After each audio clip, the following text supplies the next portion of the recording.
patient.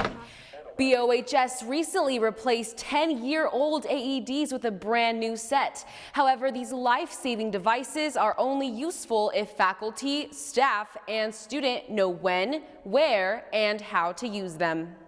So if someone has a heart attack or a stroke and they need an AED, especially for cardiac, time is at an essence. So if you can get there fast, you have a higher percentage chance of saving that person's life.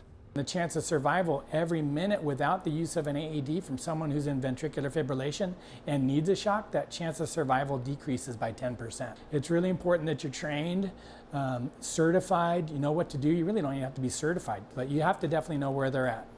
So the first one that is in the health office. There's one in the Performing Arts Center. There's one in the football press box. There's one in the gym. And there's also one with Kim McCall down in his room too. Even if you save someone, if too many minutes went by where the brain didn't get oxygen, that person can survive with brain damage. So it's quicker if lay people around can do the AED before the ambulance even gets there. And it's made very simple, and everybody should know how to do it. A CPR certification course hosted on November 4th by the Health Occupation Students of America walked students through the steps to saving a life.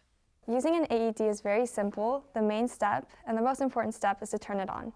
Because once you turn it on, the AED will voice over the exact steps that you need to take in order to deliver the shock.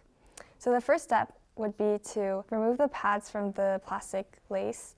And then once you do that, you're going to place it on the victim's upper right and lower left chest area. The AED will detect whether it's shockable or not shockable. Once it says shock advised, you are going to make sure that everyone stands clear. And then the shock will be delivered. Then you're going to continue with compressions.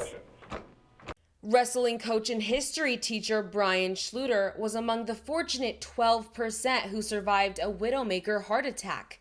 Schluter and medical careers advisor Ken McCall recall this fateful day.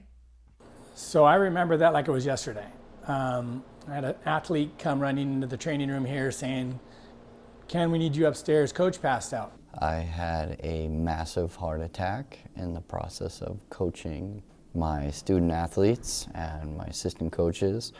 Many of them were already trained in CPR and in use of an AED. I grabbed the AED, went upstairs, and sure enough, an assistant coach was on top of Coach Schluter doing CPR compressions.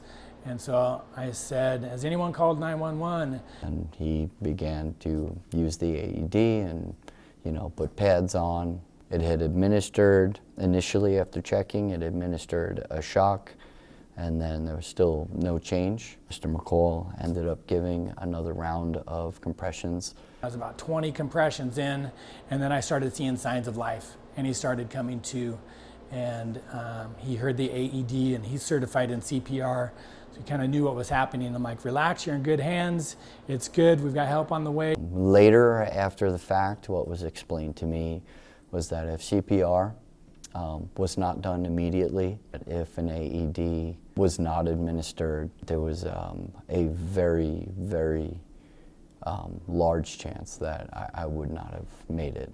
I'm very blessed, very lucky. The magnitude of our influence often goes unnoticed until the moment a life rests in our hands. WCTV, I'm Aaliyah Rodriguez.